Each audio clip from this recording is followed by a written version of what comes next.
She mocked her IT team during a meeting until the janitor fixed her laptop and revealed a secret that could change everything. Before we dive in, I want to know, do you believe truth can still win in today's world? Drop your thoughts below. The conference room at Heartfelt Biosystems was filled with the quiet hum of tension. Coffee cups lined the glossy table. Screens glowed faintly, and no one dared to breathe too loudly. At the head of the room sat Camille Hartwell, the CEO, her navy suit perfectly pressed, her posture sharp enough to slice through the air when her laptop froze for the third time that morning.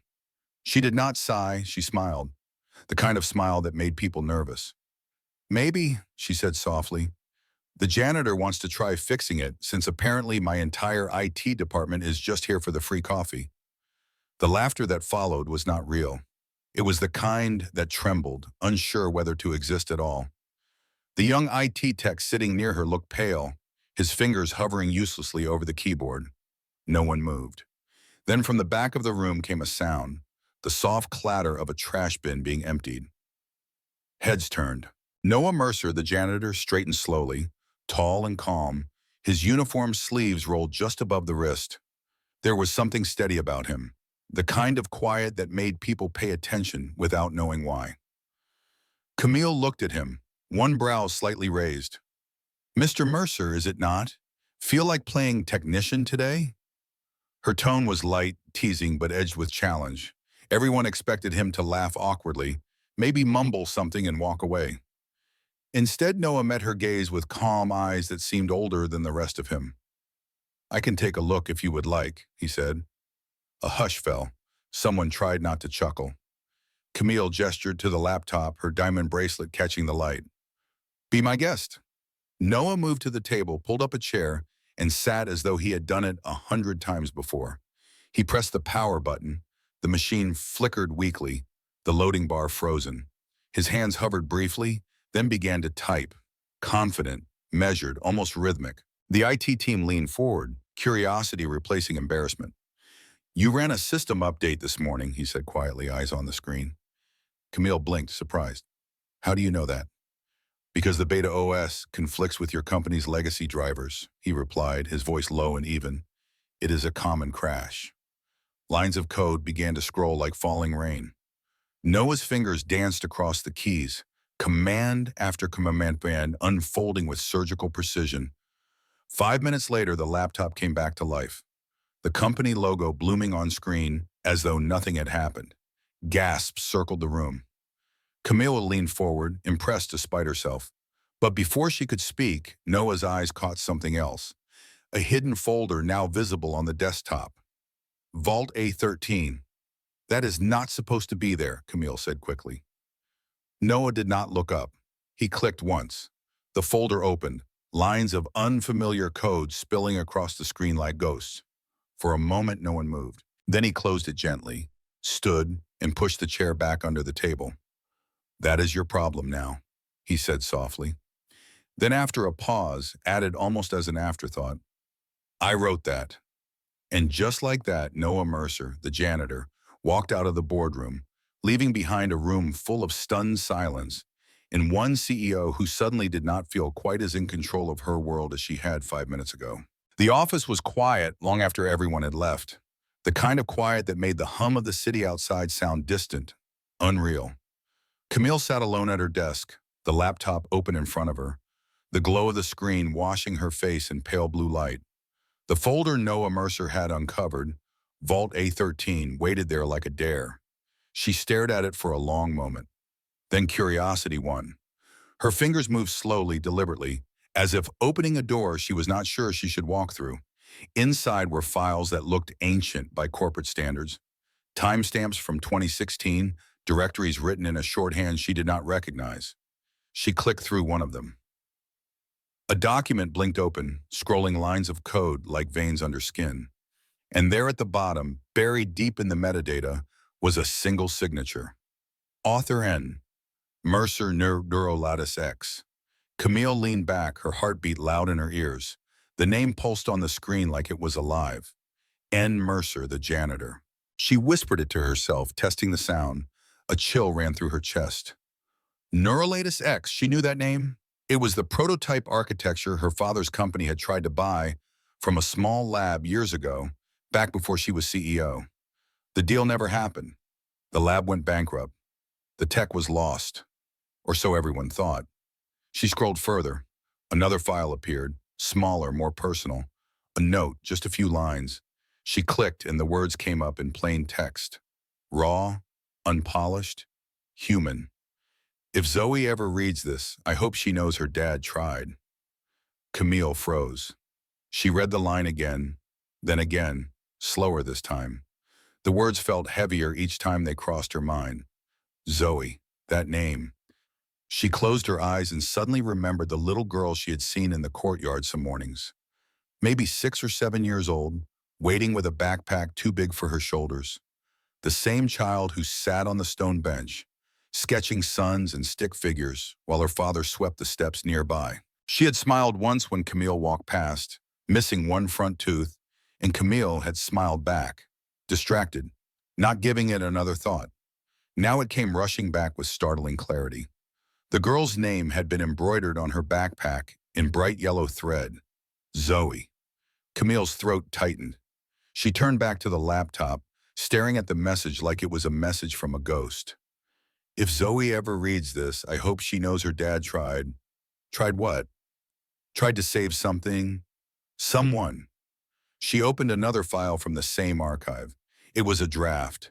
Snippets of code mixed with personal notes. Small comments in the margins written by hand in old developer's syntax. Rebuild sequence fails at phase 3. Check sensor array. Do not give up. And another, prototype stable. Emily would have liked this. The further she read, the more she realized this was not just technical work. It was a diary disguised in code. Every line carried the trace of someone who had poured not just logic, but grief into what they built. Camille sat very still for the first time in years. Her boardroom armor cracked, not from humiliation, but from something closer to awe.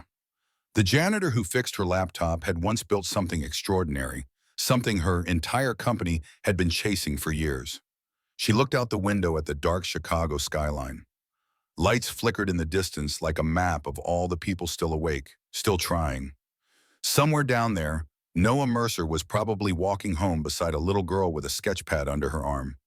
And for reasons she could not yet explain, Camille felt a pull, a quiet need to understand who he really was and what exactly he had tried so hard to do. She turned back to the glowing words on her screen, whispered them once more under her breath. If Zoe ever reads this.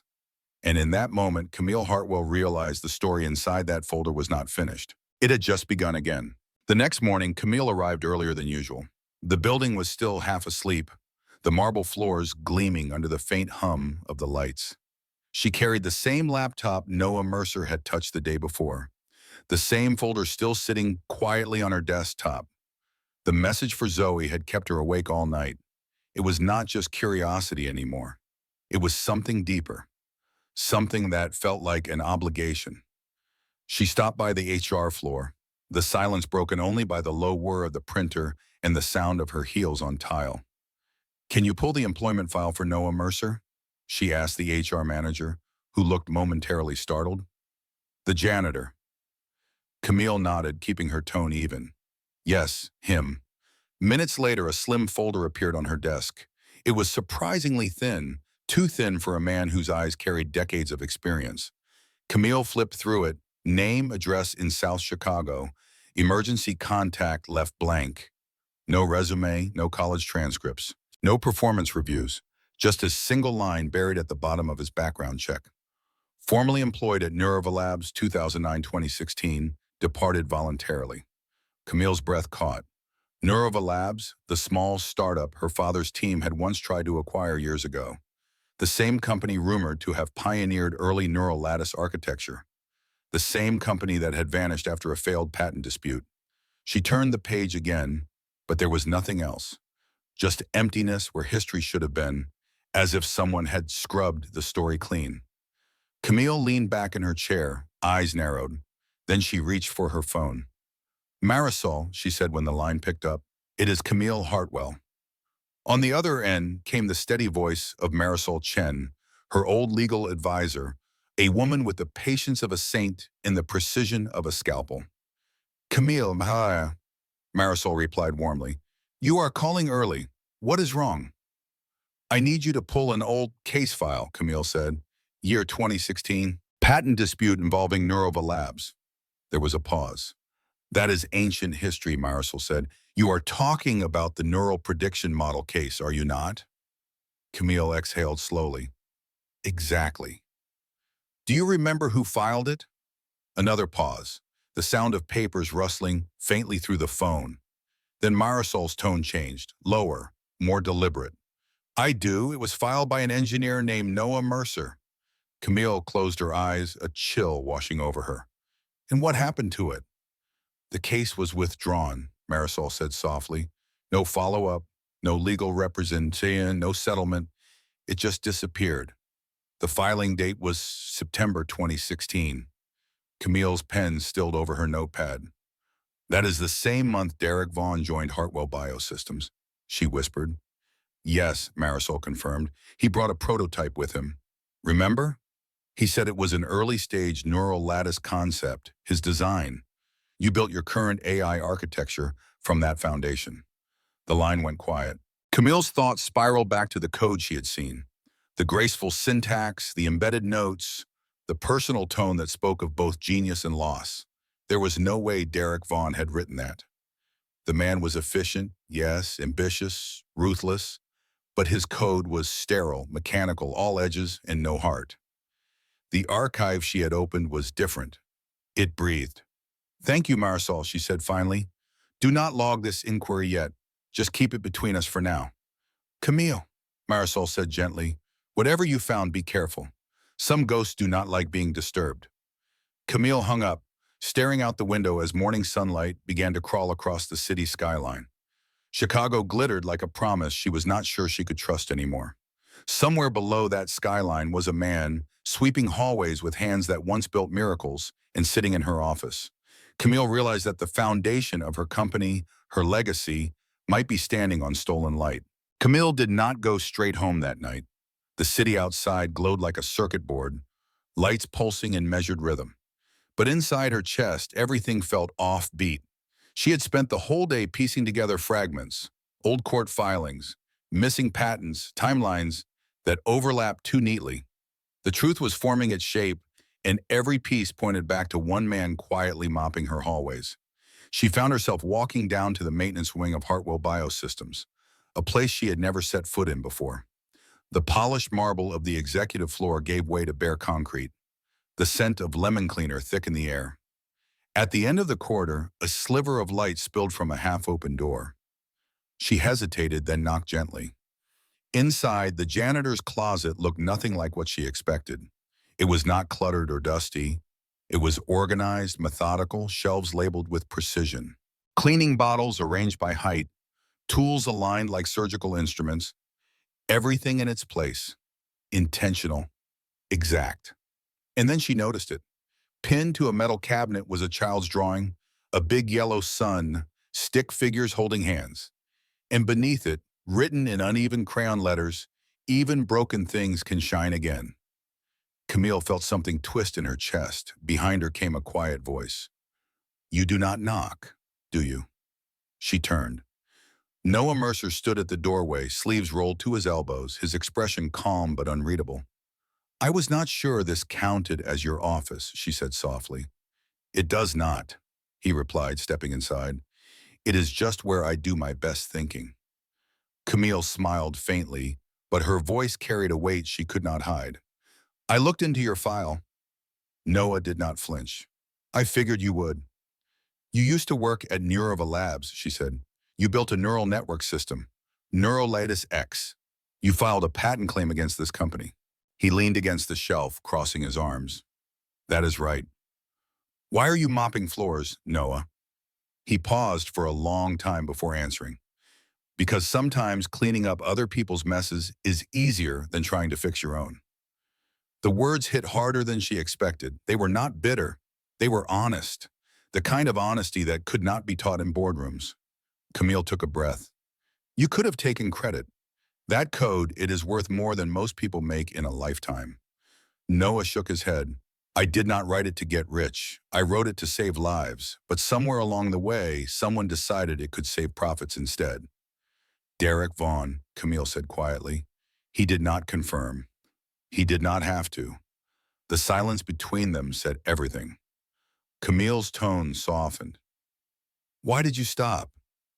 Noah's eyes drifted toward the drawing on the cabinet, the one with the sun and the words written in a child's uneven hand. My wife Emily had a heart condition. The system I designed was supposed to monitor her vitals, predict cardiac failure before it happened. It worked for everyone else except her. He exhaled slowly, the memory settling like dust in the air. The prototype failed when it mattered most. I filed a report. Then I walked away. I could not build things that broke people anymore. Camille felt her throat tighten. I am sorry, she said quietly. He nodded. So am I. For a moment, neither of them spoke. The only sound was the faint hum of a ventilation fan. Camille finally said, Noah, that code, the one you recovered, it is unlike anything our engineers have ever seen. I want to fix this, but I cannot do it without you. Noah looked at her for a long time, his expression steady, unshaken. You do not need me to fix a computer, Ms. Hartwell, he said finally. You need to decide whether truth still matters in your company. Camille stood there, the weight of his words hanging in the air. Then she nodded once quietly. Maybe that is exactly what I came here to find out. And as she left the room, the light from the tiny window brushed across the child's drawing on the wall, its simple message glowing like a promise she had not yet learned how to keep. That night, the elevator carried Camille back up to the 34th floor, its quiet hum echoing the rhythm of her thoughts. She had not spoken to anyone since leaving the maintenance wing. Noah's words still lingered, threaded through her conscience like a song she could not turn off. You need to decide whether truth still matters in your company. She had built her life around control, precision, and results. But now, for the first time, control felt like the wrong measure of success. In her office, the city spread below her, a grid of steel and light, glittering with everything that used to define her success. But now it all felt different. The skyline was not a trophy, it was a question. How many compromises had been built into those shining towers? How many truths were buried beneath them? She walked straight to the cabinet labeled Legal Archives. Dust gathered in corners where no one had looked for years. Inside were old folders, mergers, acquisitions, patent filings, all the relics of battles fought and forgotten. She pulled one marked 2016 Nurova dispute and laid it on the desk. The paper crackled as she opened it, the smell of age and ink filling the air. There it was, the original complaint filed by Noah Mercer, dated September 2016. Claim, intellectual property violation concerning neural predictive framework. Designated Neurolatus X. Camille ran her fingers over his signature. The pen stroke was firm, confident, a man who still believed in fairness when he signed it. And beneath it, the stamp that ended everything, case withdrawn, no further action. She felt her chest tighten. She did not need to imagine why. She already knew. She reached for her phone and called Marisol Chen. Marisol, she said softly, I found it. There was a brief pause. Then Marisol's voice came through, calm and steady as always. The original complaint? Yes, Neurolatus X, filed by Noah Mercer. I had a feeling, Marisol murmured. That name has been buried under too many layers of bureaucracy. I want to verify the chain of custody, Camille continued. Every transfer, every timestamp. Quietly. Marisol hesitated. Camille, if you are going down this road, you are opening a wound the company never meant to heal. I know, Camille said, her voice almost a whisper. But I am done pretending it does not hurt. The call ended, leaving the room heavy with silence. Camille sat back, staring at the open folder. On her desk lay her leather-bound notebook, always neat, always rational. Tonight her hand trembled slightly as she flipped it open and wrote in clean block letters across a blank page. What am I willing to lose to do the right thing? She stared at the question for a long time.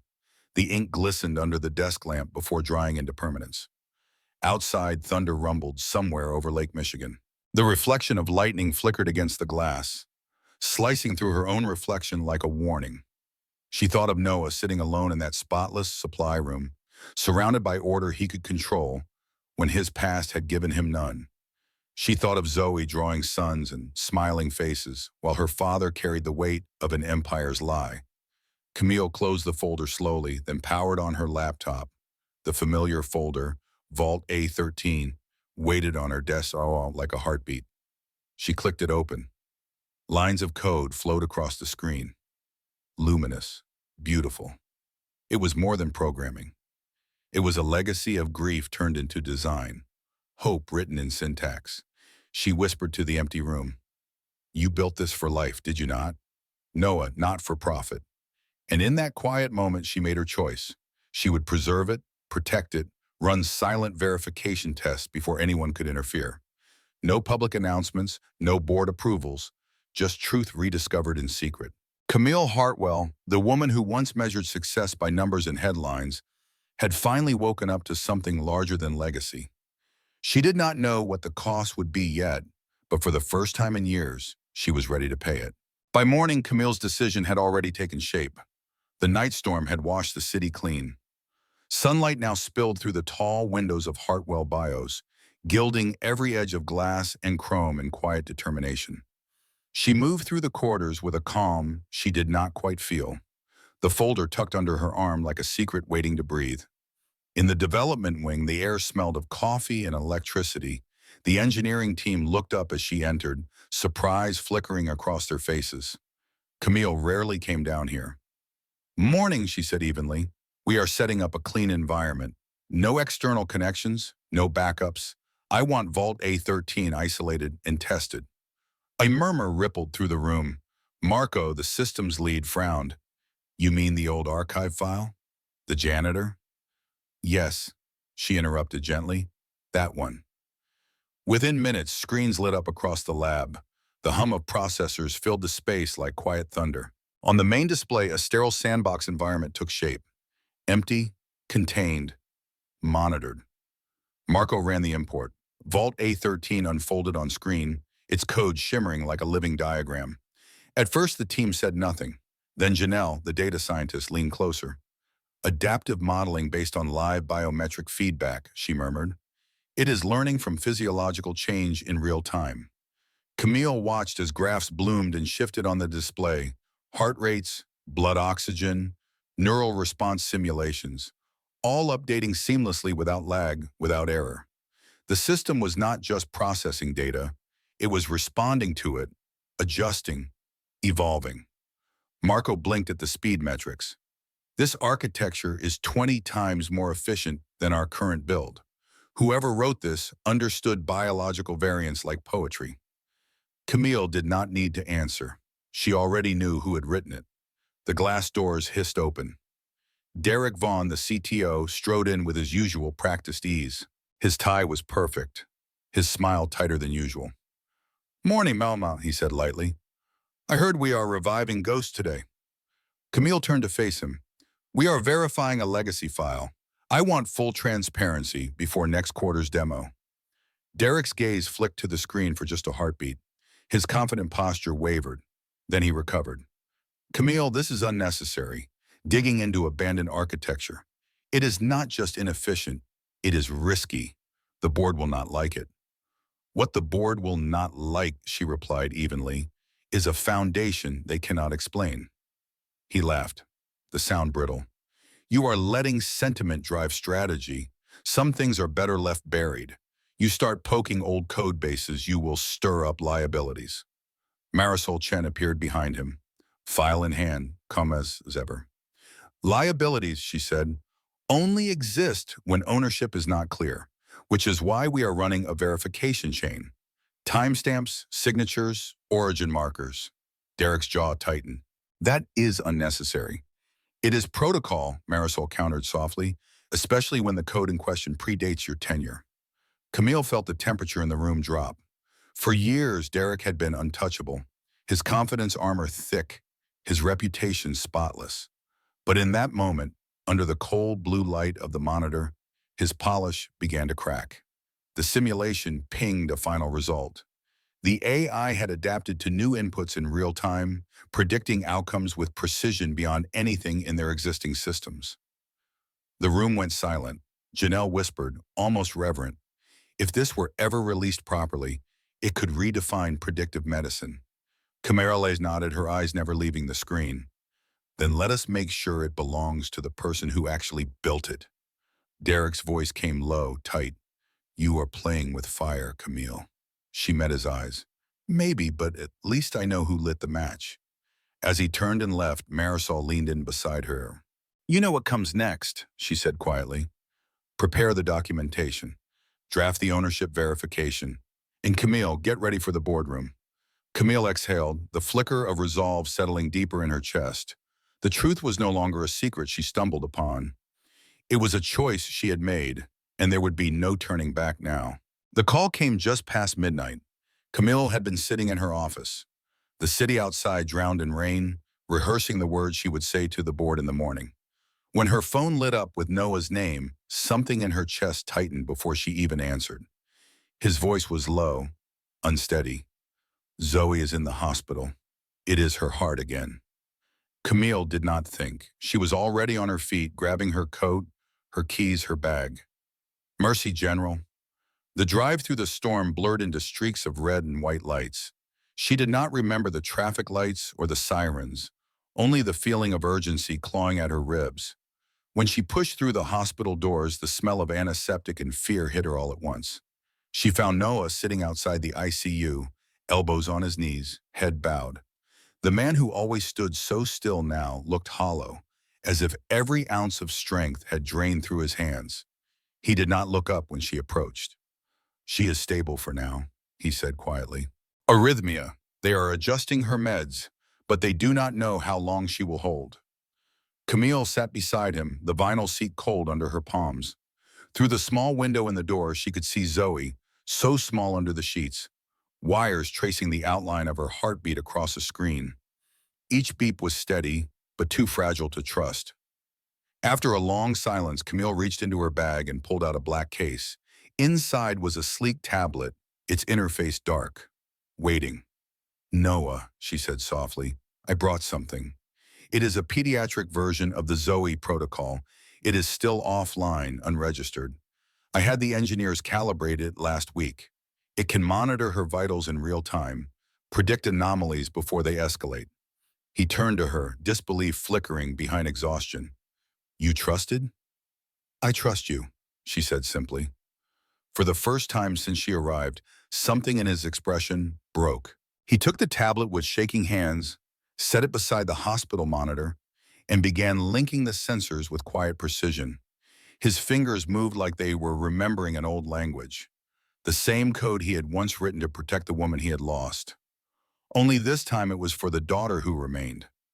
Two doctors hovered nearby, skeptical but curious. Camille explained what the system would do. It would learn from Zoe's heartbeat as it changed, adapt its thresholds in real time, whisper to the medical team when the human eye might miss the smallest drop or spike. They agreed to run it in shadow mode. No intervention, only observation. Minutes turned into an hour. The rain outside softened. The beeping steadied. Then suddenly the Zoe protocol pulsed a soft amber light, detecting a minute drop in blood pressure 9 seconds before the hospital monitor did. The algorithm adjusted, generating a dosage recommendation on screen. The lead doctor glanced up. Astonished, they followed its guidance. Minor, non-invasive. The child's vitals were corrected within minutes. Noah stood frozen, staring at the data, at his daughter, at the miracle that was both technological and human. His breath trembled. It works, he whispered. It finally works. Camille watched him, her own throat tight. It did not just work, she said quietly. It listened. When the doctor confirmed Zoe was stable, Noah stepped into the hallway, pressing a hand to his face. Camille joined him, the tablet still glowing faintly in her hand. She is going to be okay, she said. He nodded slowly, eyes wet, but steady now. For years I thought machines only took, that they failed when people needed them most. He looked at her. voice breaking. But maybe it was not the machine.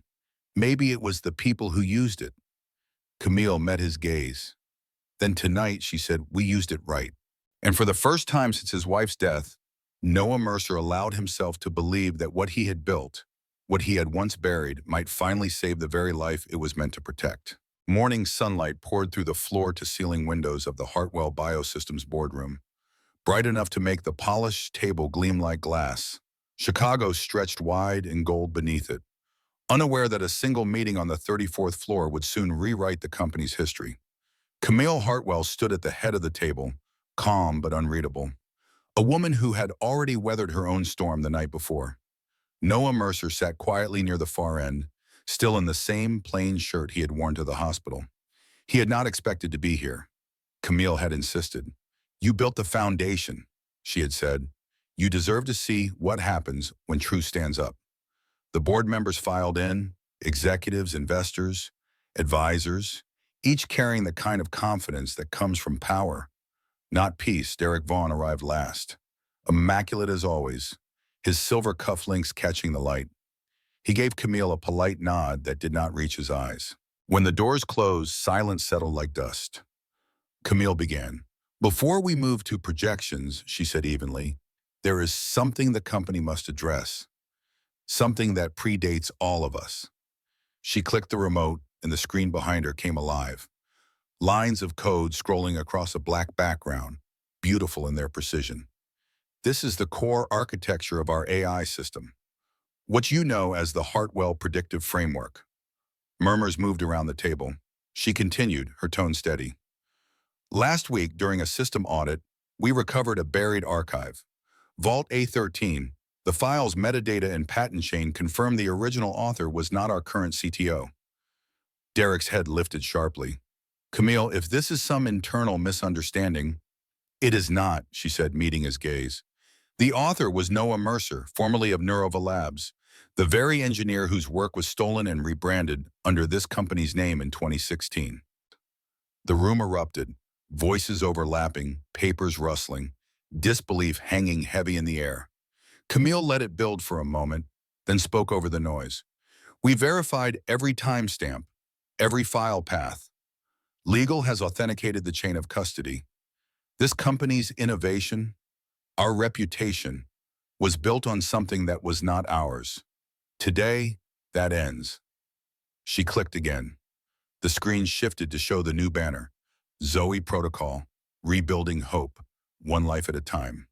The room went silent. This is the next generation of our AI system, Camille said softly, and this time it carries its rightful name. It will be launched under the author's credit, Noah Mercer, whose contribution will forever be recognized in every publication, every system note, every press release. Derek's mask of charm cracked. You cannot do this. You are exposing the company to lawsuits, shareholder panic, federal investigation. I am exposing the truth, Camille interrupted, her voice calm but firm. And I would rather rebuild on honesty than keep climbing on theft. One of the board members raised a hand. Then what are you proposing? Camille drew a breath. Effective immediately, Derek Vaughn is suspended pending full investigation into intellectual property fraud. His access to all systems is revoked. Noah Mercer will be appointed as Hartwell's advisor for ethical innovation, a role dedicated to ensuring this company never forgets what integrity looks like. The vote was swift, unanimous. Derek stood, face pale, and walked out without another word. The sound of the door closing echoed like the end of an era. When it was over, the boardroom felt lighter, though no one spoke for a long time. Finally, one of the senior members broke the silence. You have just done something no one else would have dared, Camille, he said quietly. She smiled faintly. Maybe that is the point. Outside, cameras were already flashing. The press release went live within the hour. Hartwell Biosystems launches Zoe Protocol, honoring original engineer Noah Mercer. Headlines followed, not just about the technology, but about the courage behind it. News anchors called it a rare act of corporate redemption. Social feeds filled with the quote Camille Dubali had chosen to end her speech with, words written in a child's scrawl on a janitor's cabinet. Even broken things can shine again, and for once the world seemed ready to believe it. Spring arrived early that year. The city thawed, the air filled with the hum of construction and hope. Chicago had always been a place of reinvention, and now so was Hartwell Biosystems. The building that once stood as a monument to profit had become something quieter, steadier, a house of truth. The lobby looked different now. The marble floors still gleamed, but the air felt lighter. Where the company's old mission statement once hung, a wall of buzzwords about growth and efficiency, stood a brushed steel plaque etched with a child's handwriting. Even broken things can shine again. Beneath it, smaller letters read, Zoe Mercer, age 7. Every employee passed it on their way in every morning. Some slowed down, touching the cool metal like it carried luck. Others just smiled, but everyone knew what it meant. Integrity was not a slogan anymore. It was the company's heartbeat. Weeks after the launch of the Zoe protocol, the world still buzzed with the story. Reporters called it the redemption of modern tech. Investors praised the transparency. Hospitals lined up to license the system. But inside Hartwell, Camille Hartwell cared less about headlines and more about the quiet revolution unfolding in the corners. The engineers working with a new sense of purpose. The interns who whispered that ethics had finally found a home in innovation. And Noah Mercer, whose name now graced not just patents but hallways, had chosen a different path. He had turned down an executive office, a salary that could have made him comfortable for life. Instead, he used his payout from the settlement to create the Noah Mercer Initiative for Ethical Innovation, a foundation dedicated to teaching underprivileged kids the science of empathy and engineering together. He spent his mornings sweeping the small community center gym floor, his afternoons teaching circuits and code to children who looked at him the way Zoe once did, with unfiltered wonder. Technology is only as good as the hands that build it, he would tell them. So build with clean hands and open hearts. Camille visited often, though quietly. She never made it official, never announced her presence. She would sit in the back of the room watching him kneel beside a kid struggling with a tangle of wires. His patience unbroken, his laughter soft.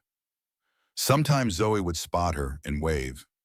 Sometimes she would just draw another sun on the corner of her notebook and whisper to her father that Miss Hartwell was there again. At night, Camille often returned to the company rooftop, her sanctuary above the river. From there, the lights of Chicago stretched endlessly, mirrored in the slow water below. One evening, Noah joined her, his jacket faintly dusted with chalk from a day of teaching. "The city looks different from up here," he said. "It should," she replied. "It is the first time I am seeing it clearly." And they stood in silence for a moment, the wind tugging gently at their hair. Below them, the river reflected the shimmering lights like circuits glowing in the dark. Camille turned to him, her voice low but certain. "From now on," she said, "we do not just write code for machines. We write it for people, for hearts that still believe in what is right." Noah smiled faintly, the kind of smile that held gratitude and peace all at once. "Then maybe," he said, "this is what rebuilding looks like." Camille looked out at the horizon where the last traces of sunlight met the rising stars. "No," she whispered, "this is what beginning again looks like." In the sterile glow of a frozen laptop and the scorn of a boardroom joke, Camille discovered that true genius hides not in titles or towers, but in the quiet hands of a janitor who codes with grief and grace. Noah, sweeping floors to shield his daughter from a world that stole his light, proved that integrity is not lost in loss. It is the silent engine that powers redemption, turning buried code into life-saving miracles and forgotten dreams into legacies named after a child. Their story unveils a profound truth. Judgment blinds us to miracles, but humility opens doors to truths that heal empires and hearts alike. The greatest innovations are born not from ambition, but from the refusal to let pain silence purpose. Camille, who once measured worth in profits and power, learned that leading with truth costs everything, yet returns the only currency that matters. Humanity restored, one honest line of code at a time. What about you? When has a dismissed stranger or a hidden talent in plain sight rewritten your world and reminded you that everyone carries unseen brilliance? Was it a quiet fix, a buried secret unearthed, or your own choice to look beyond the uniform? Share your revelation in the comments. Let us illuminate this space with proof that no one is just anything. And if these tales of janitor geniuses and corporate reckonings ignite your faith in hidden light, hit subscribe and ring the bell. Because every week we uncover the extraordinary and the everyday, one restored truth at a time.